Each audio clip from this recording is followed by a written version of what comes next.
Crude यहाँ पर देखें तो बीच में सऊदी अरब ने तमाम पोस्टरिंग की, ओपेक प्लस की बैठक हुई, सब कुछ हुआ, प्रोडक्शन कट की अनाउंसमेंट हुई, लेकिन ब्रेंट क्रूड का भाव देखें तो फिर वहीं का वही है। तो शेख साहब तो बड़े बहुत निराश हुए होंगे। देखिए, एक ना आपका पोस्चरिंग जो है, आपका बिहेवियर बता देता है कि आप बेचैन हैं मतलब आप एक्चुअली चाहते नहीं हैं कि आपको नुकसान हो, लेकिन मार्केट डायनामिक्स ऐसा है कि आपको नुकसान ही हो। कितना प्रोडक्शन कट करना चाहते हैं आप कर लीजिए, डिमांड क्रिएट ही नहीं होगी ऑयल की।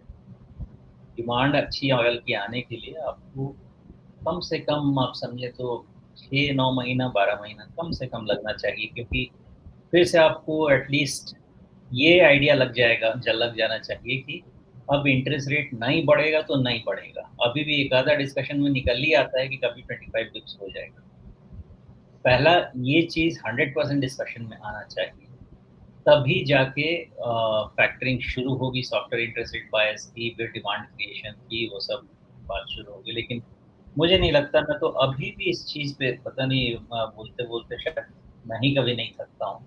मुझे लगता नहीं कि अभी भी ब्रेंट बॉटम आउट हुआ है। ये होगा 60-70 के रेंज में जाके ही बॉटम आउट होगा और उसके बाद फिर देखेंगे कि वापस 80 कब आएगा, सुमेश, लेकिन ये वहाँ बात तो आप लगातार कह रहे हैं कि 60-70 के बीच में कहीं पे बॉटम बनेगा, लेकिन अब ये जिस तरह से इसकी कहानी चल रही है, ये आप देखिए पिछले साल जून से, अगर वहां से अभी तक का पूरा स्ट्रक्चर देखें और अगर ये किसी शेयर का चार्ट होता तो मैं सीधे एकदम आपसे पूछता, अच्छा कटोरी बन रही है क्या?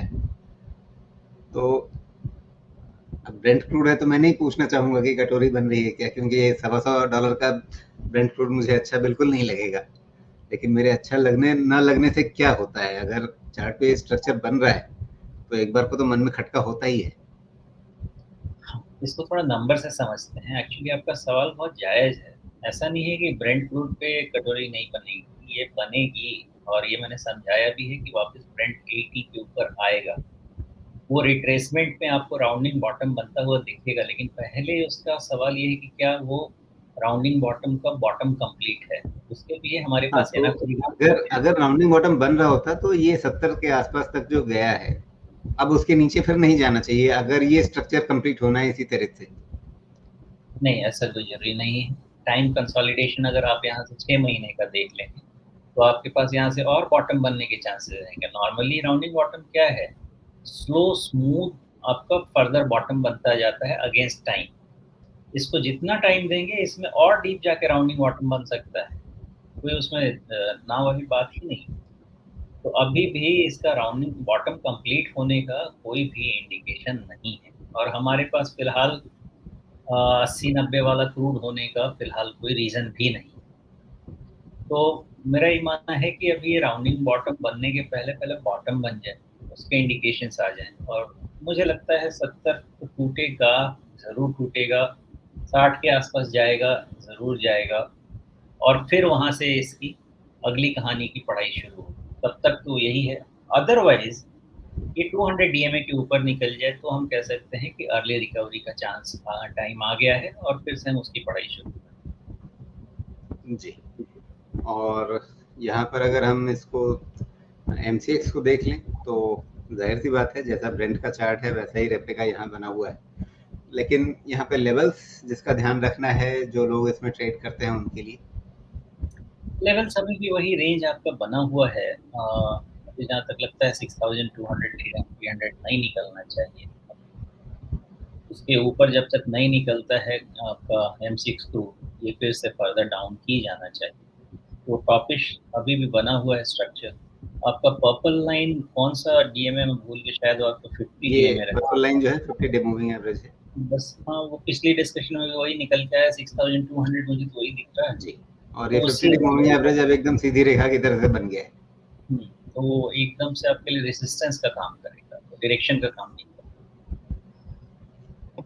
जी। तो ये रही कच्चे तेल की हालत, वहाँ पे कोई चिंता फिलहाल नहीं है। और अगर हम निगाह डालें यहाँ पे गोल्ड पर, तो गोल्ड का जहाँ तक मामला है इस पर भी ध्यान देते हैं।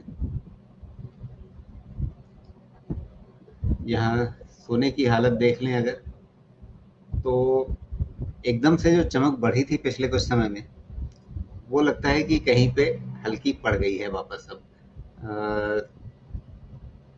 अब अगर आप देखें कि अच्छा सोना जिसमें भाग रहा था तो क्यों भाग रहा था, उसके पीछे क्या कारण बने थे और वो कारण क्यों फिजल आउट हो गए।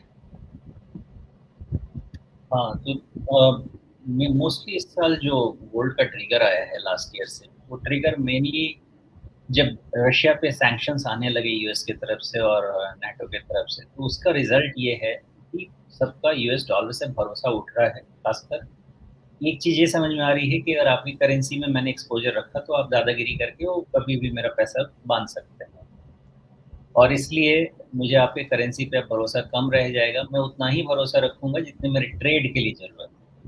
मैं अब वो भरोसा नहीं रखूँगा जो मेरे सेफ्टी के लिए ज़रूरत है। ये चीज़ दोनों में क्लैरिटी होनी चाहिए कि अब गोल्ड रिज़र्व, अब यूएस डॉलर रिज़र्व कंट्रीज़ जो हैं, वो रखेंगे ट्रेड स्टैंड पॉइंट से और गोल्ड रिज़र्व रखेंगे सेफ्टी स्टैंड पॉइंट से। तो मुझे लगता है, और ये शायद ये चीज़ हमने रीडिंग करी थी मार्च अप्रैल लास्ट ईयर में ही, जब रशिया यूएस ने रशिया पे सैंक्शन लगाना शुरू कर दिया था और डॉलर रिजर्व फ्रीज कर दिए थे। तो उस समय दो चीज़ हमें समझ में आई थी बात की, बाइलैटरल करेंसी ट्रेड्स बढ़ेंगे जहाँ तक पॉसिबल हो। 100% पॉसिबल नहीं होता है, वो भी नहीं पॉसिबल होगा भी नहीं। इंटरकनेक्टेड ट्रेड्स बहुत रहेंगे, लेकिन जहाँ तक पॉसिबल है नेबर्स से या फ्रेंडली नेशंस से, या जहाँ से हमारा एक्सचेंज ऑफ गुड्स ज़्यादा है, जहाँ से हमारा इम्पोर्ट प्लस एक्सपोर्ट जहाँ पे बहुत ज़्यादा है, उन सब जगह से बायलैटरल ट्रेड सेटलमेंट होना शुरू होगा बायलैटरल करेंसी में। और डॉलर पे रिज़र्व स्टैंड पॉइंट से डिपेंडेंसी कम करेंगे बिकॉज़ यूएस पे भरोसा कम रहेगा। सिर्फ़ डॉलर पे भरोसा उतना ही करना है जितना हमारे लिए ग्लोबल ट्रेड की ज़रूरत है। ये तीनों ट्रेंड अभी कंटिन्यूड हैं, मुझे लगता है कि ये पूरे डिकेड में या उसके बाद भी कंटिन्यू रहने वाले हैं बिकॉज़ ये चोट इतनी जल्दी चली। जी। अब यहाँ पे मैंने सोने के चार्ट पे एक रिट्रेसमेंट लगाया है। आम तौर पे सोना जो है वो कितने रिट्रेसमेंट को फॉलो करता है, क्योंकि मैंने कई बार देखा है कि हर शेयर का, इंडेक्स का, किसी भी एसेट का अपना अपना एक कैरेक्टरिस्टिक होता है कि वो किस रिट्रेसमेंट को ज़्यादा फॉलो करता है। तो क्या ये 38.2% रिट्रेसमेंट पर रुक जाएगा अभी जो एक करेक्शन शुरू हुआ है?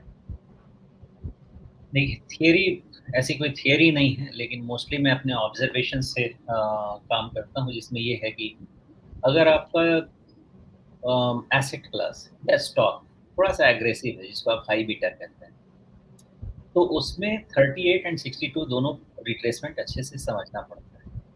लेकिन अगर पैसिव चीज़ें हैं, गोल्ड पैसिव है, गोल्ड आप बहुत एग्रेसिव एसेट क्लास में नहीं डाल सकते, जैसा बिटकॉइन को आप डाल सकते हैं। या स्मॉल कैप्स, उसको आप पैसिव में नहीं डाल सकते, लार्ज कैप और इंडेक्स को आप पैसिव में थोड़ा डाल सकते हैं। तो इसलिए सबकी स्टडी अपनी सबकी अलग-अलग स्टडी होती है, जिसके लिए जो बेहतर काम करता है ऑब्जर्वेशन, वो उस पे काम करता है। मैं अपनी ऑब्जर्वेशन को ये 2 जगह टिकाता हूँ। पहले कैटेगराइज़ करना होता है मुझे कि मैं किसको एक्टिव या किसको पैसिव समझूँ, और वो भी सब्जेक्टिव रहेगा। और उसके बाद आपको अपने रिट्रेसमेंट पे काम करना होता है। मुझे लगता है गोल्ड में आप 50% रिट्रेसमेंट को भी इग्नोर नहीं कर सकते हैं। तो ऑल्सो इट डिपेंड्स कि कितना राइज़ हुआ है। अगर राइज़ बहुत ज़्यादा है, तो 50% करेक्शन भी कम पड़ सकता है अगर सिचुएशन कंड्यूसिव नहीं। बहुत सारे सराउंडिंग्स आपको बाउंड्री कंडीशंस लेने पड़ते हैं और उसके बाद फिर फाइनल इवैल्यूएशन करना पड़ता है कि आखिर हम किस रिट्रेसमेंट की इवैल्यूएशन को ज़्यादा वेटेज दें। तो आंसर यही है आपका कि इतना स्ट्रेट फॉरवर्ड तो नहीं बताया जा सकता है, लेकिन डेफिनिशन जो रिट्रेसमेंट का मैं लेके चलता हूँ, कहाँ पे इवैल्यूएशन करना है बेस्ड ऑन कितना कंज़र्वेटिव और एग्रेसिव इन नेचर है वो एसेट क्लास। जी। तो अभी जैसे इसमें दिख रहा है कि 23.6% रिट्रेसमेंट के आसपास कॉइलिंग हो रही है, मतलब ऊपर नीचे उसके हो रहा है। तो क्या फाइनली ये 38.2% की तरफ तो जाएगा और लगभग 1900 के भाव हमें देखने को मिलेंगे कुछ समय के बाद? मेरे हिसाब से 1900 के नीचे जाना चाहिए जो इंटरनेशनल गोल्ड। जी। 1900 पे नहीं रुकना चाहिए। तो इसका मे बी मतलब है कि फिर कम से कम 50% या जहाँ पर 200 डे मूविंग एवरेज भी उसके पास में आ रहा है, तो एक बार को 1850 के आसपास का भाव दिख जाएगा। हाँ, एक प्रोजेक्शन जो मेरे बने थे वो 18 टू 1850 के रेंज के बने थे। तो इस रेंज में कहीं मैं इंटरनेशनल गोल्ड को इवैल्यूएट करना शुरू करूँगा। फिलहाल अब आप ये भी पूछेंगे कि भई हर व्यू तो एक सिचुएशन के अगेंस्ट है, तो वो भी नेगेट तो कर सकता है, गोल्ड फिर से ऊपर जी। जा सकता है बिकॉज़ डॉलर पे भरोसा तो है नहीं कंट्रीज़। तो वो लेवल आपके लिए 2000 का है। तो गोल्ड जब तक 2000 के नीचे है, 18, 18 एंड अ हाफ के रेंज में एक बारी इंटरनेशनल गोल्ड के आने के चांसेस रहेंगे। जी। मतलब फिलहाल एक नेगेटिव बायस दिख रहा है, लेकिन उसमें कैवेट ये है कि 2000 के नीचे बना रहे तब। और साथ में अगर इसके एमसीएक्स के भाव को देख लें, ये तो क्रूड आ गया, ये सोना एमसीएक्स, यहाँ भी हमें एक तरह का मतलब जैसे अंतर्राष्ट्रीय बाजारों में कमजोरी आई है, कुछ कमजोरी वहां दिख रही है, लेकिन इसका चार्ट हमें उतना मतलब एग्रेसिव तरीके से नीचे आता हुआ शायद नहीं दिख रहा है। और शायद इसलिए कि इससे पहले मतलब गोल्ड की और मतलब डॉलर में जो भाव है और जो रुपए में भाव है, दोनों के बीच में थोड़ा सा एक फर्क रहा था, क्योंकि हमारे यहाँ तो मार्च 2021 से ही एक तरह से तेजी बनी हुई थी और सितंबर 2022 से वो ज़्यादा तेज हुई। जबकि अगर आप इसको देखें कि अंतर्राष्ट्रीय बाजार में क्या स्थिति थी, तो वहाँ पर हमें अभी सितंबर अक्टूबर 2022 से एक बड़ी चाल मिली है, लेकिन उससे पहले हमें यहाँ पे एक स्टैग्नेशन दिखा था, ठहराव दिखा था। दोनों के चार्ट में ये एक बेसिक अंतर है जब हम थोड़ा सा लंबा अंतर देखते हैं। थोड़ा फ़र्क है बिकॉज़ देखिए हमारे यहाँ भी गोल्ड 59,500 के नीचे तो रेडी हो चुका था 55-56 रेंज के लिए। अब इसमें 2000 के नोट का कितना हाथ है ये मुझे आइडिया नहीं है, लेकिन कहानी तो है उसमें भी। तो उसको अगर माइनस करके देखें और इंटरनेशनल गोल्ड से लिंक करके देखें तो इसको भी टॉपिश होना चाहिए। नहीं, तो अभी भी सुनारों के यहाँ भीड़ लग रही है क्या? इस बार तो लगी नहीं हाँ, जैसे 2016 में लगी थी। वो तो भगवान जाने, मेरे पास तो इतना 2000 का नोट है नहीं, तो मैं तो वैसे भी गया नहीं उनके पास। लेकिन लेकिन सुन तो रहा था, मुझे एक बात एक्चुअली इसका बहुत क्लियर कट आंसर तब तक नहीं मिलेगा ना, जब तक एक तरह से आप खुद उस डील को करके नहीं देखें। बिकॉज़ जहाँ पे भी आप जाएँगे 2000 का नोट लेके आप गोल्ड खरीदेंगे 50,000 के ऊपर आपको पैन नंबर देना पड़ेगा। तो फिर आप 2000 के कितने नोट लेके जाएँगे? अगर 50,000 का ही गोल्ड खरीदना है तो आप मान लीजिए कि कितनों के नाम पे खरीदते हैं, बच्चे के नाम पे, परिवार के नाम पे, सबके नाम पे, तो सबके पास 2000 के नोट होंगे, तो उनका क्या होगा? प्रॉब्लम बात ये है कि मेरा खपे तो बाद वाले का मैं खपाऊँ, अब ऐसा सिचुएशन होगा। तो मुझे नहीं, उस कहानी में ये सारी ज़्यादा चिंताएं उस व्यक्ति की हैं जो नियमों को देखता है और नियमों के हिसाब से चलता है। जो जिनको नियम मानने नहीं होते हैं, उनके लिए ये सब चिंताएं नहीं होती है। हाँ, लेकिन देखिए कुछ चीज़ों पे मैंने भी प्राइमरी चेक किया था, जो देख के मुझे लगा था वो यही है कि लोगों के अपने पास ही करेंसी जितने हैं, वो जितनी जल्दी बंद होने की उम्मीद मतलब विथड्रॉल की उम्मीद कर नहीं रहे थे। तो उनके पास अपनी करेंसी है, तो वो अपनी करेंसी को पहले सेटल करें, अपना दुःख-दर्द देखें, तो दूसरे का दुःख-दर्द देखें। तो ये थियरी पे मुझे बहुत ज़्यादा भरोसा तो नहीं हुआ, लेकिन देखिए बिज़नेस के बड़े तरीके होते हैं। थोड़ा बहुत तो होगा, ज़रूर होगा। लेकिन एक मैसिव स्केल पे उसका मुझे डाउट है।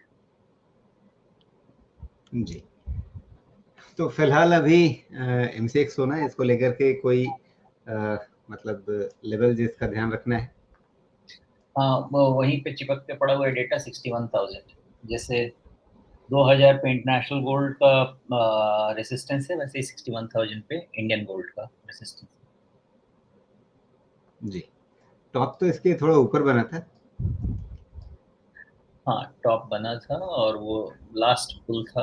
अब उसके जी। बाद ये करेक्टिव मोड में जाने की तैयारी तो करनी चाहिए इसको, बाकी देखते हैं वेट एंड वॉच।